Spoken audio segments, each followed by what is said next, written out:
Halo kawan-kawan, jumpa lagi bersama saya di channel YouTube Bonsai Tropis Bali.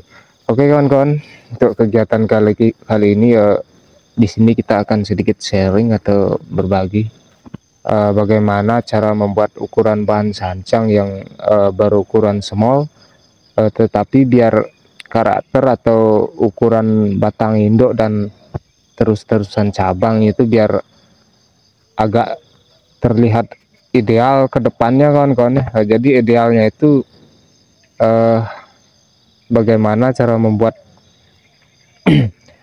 ukuran induk dan terusan cabang itu biar bisa ngepen kawan-kawan atau tidak ada pembengkakan dan bisa terlihat seimbang kawan-kawan.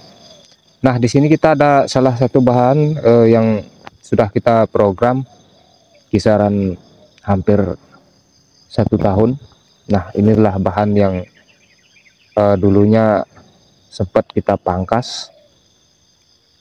Kalau tidak salah ini dari setekan atau cangkokan kawan-kawan. Nah, kalau masalah setekan atau cangkokan itu uh, kalau perkembangannya sama-sama bagus, biasanya juga bisa membuat pola akar yang kokoh kawan-kawan. Nah, di sini kita akan sedikit praktekkan atau kita sharingkan bagaimana cara membuat gerak dasar untuk bahan ukuran sancang yang berukuran small, tetapi biar bisa terlihat ideal untuk karakter batang dan terusan cabang itu kan kawan. Nah, kita akan praktekkan dengan salah satu bahan ini saja kawan-kawan. Oke kawan-kawan, sebelum kita praktekkan atau kita sharingkan bagaimana cara membuat gerak dasar untuk bahan ukuran small. Nah, di sini kita akan cek dulu perakarannya kawan-kawan biar nanti bisa kita sesuaikan. Nah, di sini untuk media seperti biasa kita menggunakan media pasir kali yang kita campur dengan tanah humus dan pupuknya itu pupuk kohe atau pupuk kandang kawan-kawan. Nah, coba kita cek dulu sama-sama kondisi perakarannya.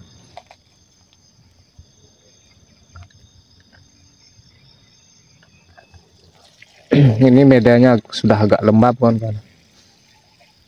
Kita turunkan saja dulu sedikit medianya.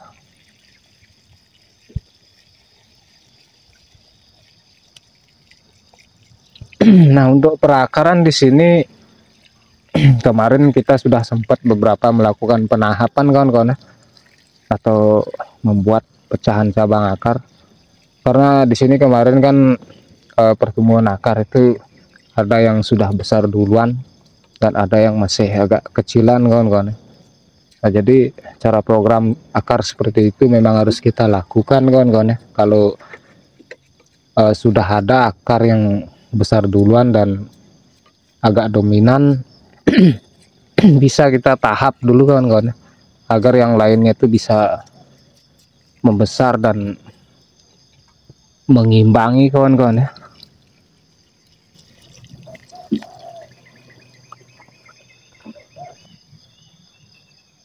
Oke kawan-kawan, jadi untuk kondisi perakarannya seperti ini kawan-kawan. Nah, jadi langkah pertama kalau kita ingin membuat bahan sancang entah itu berukuran mame atau berukuran small, jadi langkah pertama kita harus persiapkan dulu pola akarnya kawan-kawan atau programan akarnya, agar di situ perakarannya itu sudah agak seimbang seperti ini kawan-kawan. Jadi ini untuk pola akar keliling sudah agak seimbang kawan-kawan.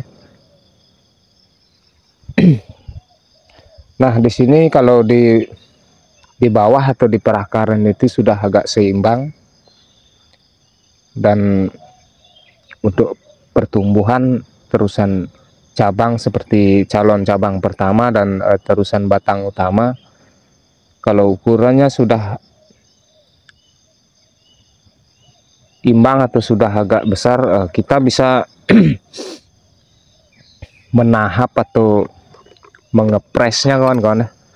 Jadi mengepres itu dalam artian kita bisa tahap kalau ukurannya sudah seperti ini kawan-kawan ya. Nah di sini kan untuk terusan batang utama itu dia pembesarannya sudah bisa mengimbangi dengan batang induk kawan-kawan ya. Nah inilah terusan batang, dan di sini kan nanti kita akan mencari seperti terusan cabang kedua dan terusan cabang yang akan menuju ke perpecahan mahkota nantinya kawan-kawan ya. Nah di sini coba saya seleksi dulu satu yang ini. Nah di sini kan kita akan membuat terusan lagi sedikit kawan-kawan ya. Nah kalau di sini kita ingin membuat terusan batang induk atau terusan cabang yang menuju ke atas, kita perhatikan dulu ruasnya. Kalau ruasnya di sini kan dia agak pendek kawan-kawan ya dari pangkalnya ini. Nah kalau ruasnya agak pendek seperti ini, kita bisa pangkas di sini kawan-kawan ya, dan kita bikin ulang terusannya di sini.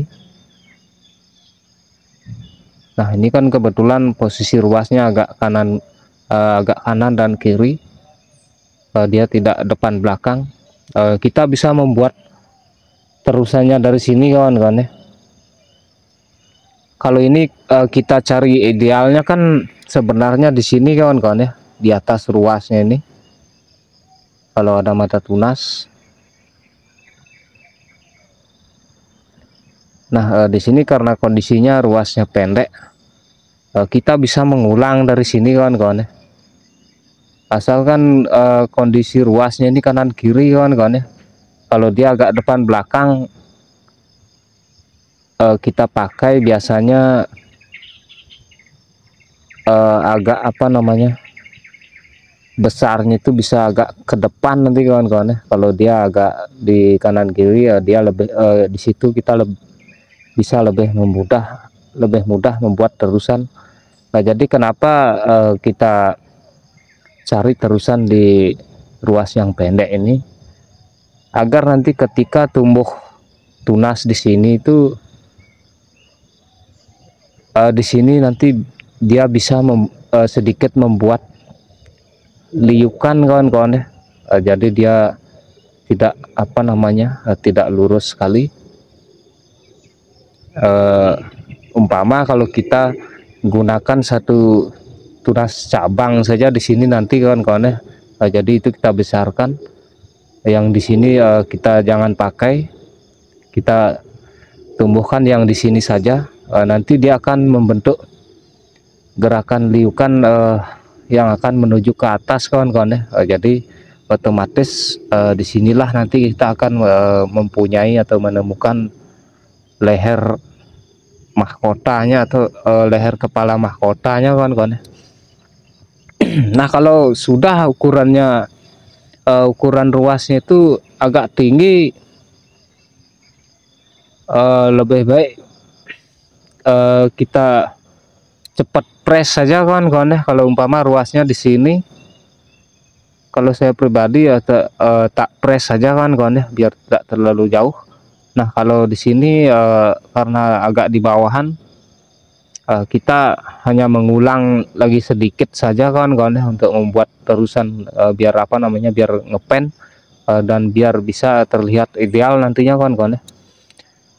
Nah jadi seperti itu triknya kalau kondisi bahannya seperti ini, kalau khusus di bagian atasnya ini. Nah jadi di sini untuk cara membuat gerak dasarnya, kalau ukurannya sudah seperti ini, kita harus pangkas kawan-kawan ya. Jadi untuk terusan batang ini jangan sampai kita biarkan terlalu membesar sekali kawan-kawan ya. Nanti dia tidak akan seimbang dengan terusan cabang pertama ini kawan-kawan ya. Apalagi ini untuk penutupan bekas lukanya sudah hampir mencapai 100%. Nah, di sini kita akan pangkas dulu satu kawan-kawan ya. Kita akan pangkas dulu yang ini.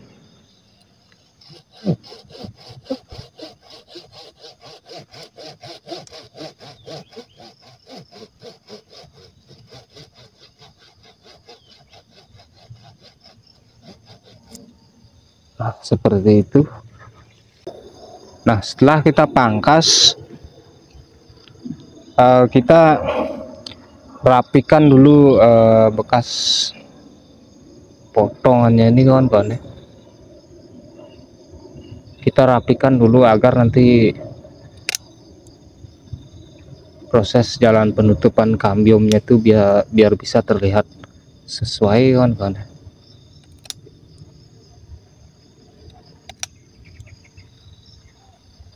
Nah, kalau seumpama kalau kondisi terusan batang induk ini seumpama di sini tidak ada mata ruas, ya, tetapi ukurannya sudah segini kawan-kawan ya. Kalau seumpama kondisinya di sini tidak ada mata ruas seperti ini, kita harus tahap juga kawan-kawan ya. Nah, kalau untuk mencari ukurannya kan kita bisa sesuaikan dari bawah atau kita lihat bagaimana enaknya. Yang penting di sini tidak terlalu pendek sekali kawan-kawan ya. Nah, jadi kita cari idealnya, umpama ini kalau tingginya segini, di sini kita agak pendek kan sedikit kawan-kawan ya. Paling tidak kita pangkas dengan ukuran segini kawan-kawan ya. Kalau seumpama di sini tidak ada mata ruas dan kita cari pertumbuhan mata ruas baru untuk kita jadikan atau kita teruskan, seperti membuat cabang kedua maupun terusan cabang utama ke atas kawan-kawan ya. Nah, jadi seperti itu caranya. Nah, kalau sudah seperti ini kondisinya, sudah ada pertumbuhan tunas, dan kalau dirasa untuk ukuran dari sini itu tidak terlalu jauh, kita bisa segera konsep seperti ini kawan-kawan ya. Nah, ini kita rapikan dulu.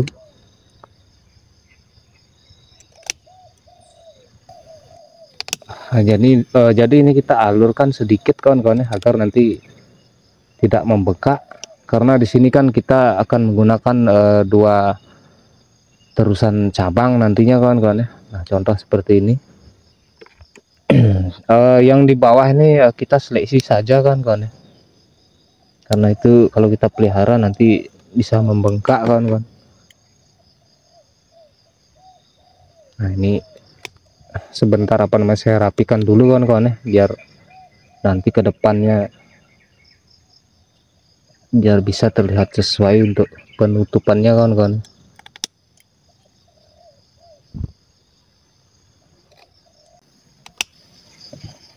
Ini alat gregotnya harus betul-betul tajam kawan-kawan.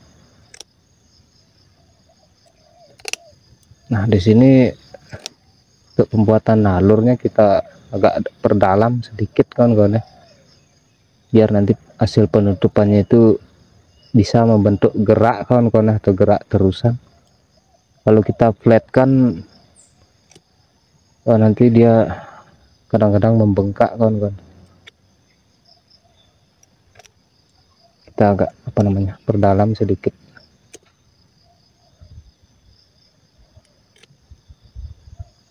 Kalau di lahan ground ini tidak apa-apa kawan-kawan.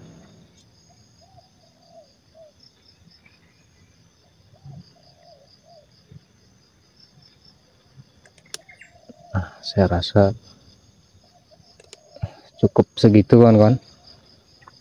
Nah, jadi nanti pada saat penutupan itu dia bisa membentuk gerakan agak ngeflow sedikit kawan-kawan ya. Dia tidak ngeflat sekali. Pak, saya pertegas lagi sedikit.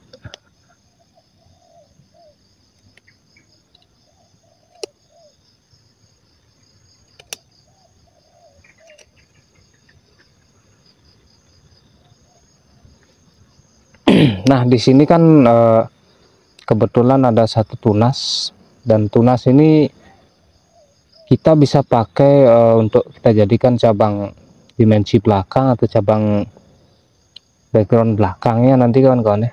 Tetapi ini harus segera kita arahkan kawan-kawan ya. Kalau nanti terlalu tinggi juga kurang bagus kawan-kawan ya. Nah, nanti kan saya arahkan itu.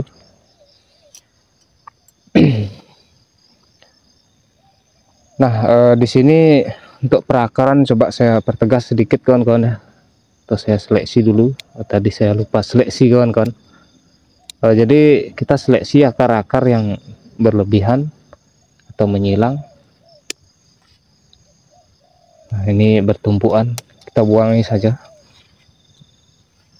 Nanti kita cari terusan agak ke sini kawan-kawan. Nah, ini juga terlalu terlalu banyak kawan-kawan. Ada 3. Nah, di sini kan kadang-kadang kan kita membuat pecahan akar itu dari atas kita memangkasnya kawan-kawan ya. Nah, kalau kondisi pertumbuhannya seperti ini, kalau kita ingin membuat akar yang agak sedikit mencengkeram atau agak sedikit ngeflat, di sini kita bisa pilih yang di atas atau yang di bawah kawan-kawan ya. Nah, ini karena kondisi pohon agak sedikit mencengkram, pertumbuhan akarnya kita sesuaikan saja kawan-kawan ya. Jadi kita akan pilih yang di bawah, tapi satu saja kawan-kawan ya. Kita pilih satu saja.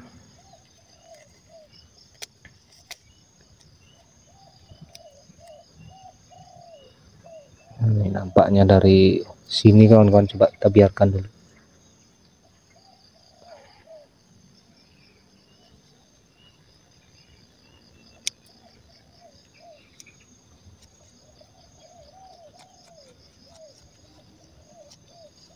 Ini untuk alas tatakannya dulu kita memakai tanah liat yang kita bungkus dengan plastik kawan-kawan.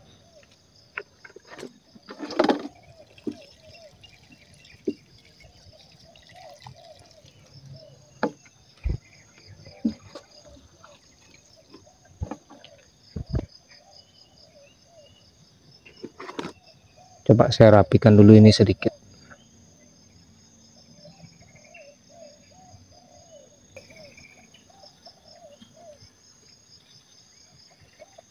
Ini kalau tidak kita rapikan nanti penutupannya kurang bagus juga kawan-kawan.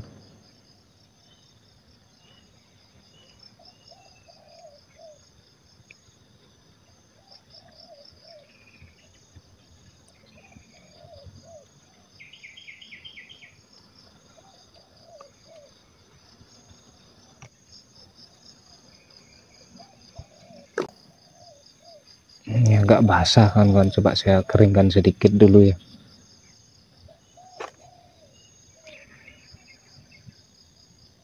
Nah, oke kawan-kawan, jadi di sini akan saya poinkan sedikit untuk cara membuat bahan sancang yang berukuran small, tetapi biar bisa terlihat ideal nanti untuk ukuran, baik itu untuk ukuran batang induk maupun ukuran cabang-cabang atau batang-batang terusannya. Nah, jadi di sini langkah pertama kita harus persiapkan dulu di bagian bawah atau perakaran, dan di bagian atas seperti terusan batang induk dan terusan cabang. Nah, kalau di sini kalau sudah ukurannya seperti ini atau sudah terlihat seimbang, kita harus tahap kawan-kawan ya. Jadi kalau kita lambat tahap nanti dia bisa terlihat besaran di atas kawan-kawan ya. Nah, kalau untuk ukuran bahan segini saya rasa sudah terlihat agak ideal kawan-kawan ya. Dia tidak tidak terlalu besar sekali. Coba saya perhatikan agak di bawah sedikit kawan-kawan ya. Nah, kalau kita perhatikan agak dari bawah sedikit, dia penampilannya seperti ini kawan-kawan ya. Nah, di sini kita hanya tinggal melanjutkan tahapannya saja nanti kawan-kawan ya. Nah, di sini kan untuk cabang terusan ke atas ini sebenarnya sudah bisa kita tahap kawan-kawan ya. Tetapi saya akan tahap agak gantian sedikit kawan-kawan ya, karena di sini kan kita baru memangkas batang terusan induk tadi, dan lukanya lumayan agak besar. Jadi kalau kita langsung tahap di sini nanti dia agak sedikit lambat untuk proses penutupan luka ini kawan-kawan. Kita beri dulu kesempatan sedikit, kisaran 1 bulan, tapi tetap kita perhatikan di sini kalau di sini nanti agak lebih mau agak membesar, kita jangan lambat cutting juga kawan-kawan ya. Nah, jadi di bagian atas ini kan di sini saya rasa sudah terlihat agak ideal untuk batang terusan induk dan cabang terusan ke atas. Dan di sini untuk cabang pertama, di situ kan dia untuk ukuran sudah juga apa namanya agak terlihat ideal atau agak seimbang kawan-kawan ya. Namun di sini kita bisa besarkan lagi sedikit kawan-kawan ya, biar tidak apa namanya tidak terlalu kecil sekali dengan yang ini kawan-kawan ya. Jadi nanti ini kita besarkan dulu lagi sedikit, baru kita tahap lagi kawan-kawan ya. Nah, jadi untuk cara memprogramnya biar seperti ini, kita harus tahap juga secara bertahap kawan-kawan ya. Kalau sudah waktunya kita pangkas saja kawan-kawan ya. Apalagi ukurannya segini. Nah, oke kawan-kawan, jadi untuk sharing kali ini kita akan cukupkan dulu. Semoga ada manfaat atau inspirasinya. Kita akan cukupkan dulu. Terima kasih banyak atas waktunya. Salam satu hobi dan salam budidaya.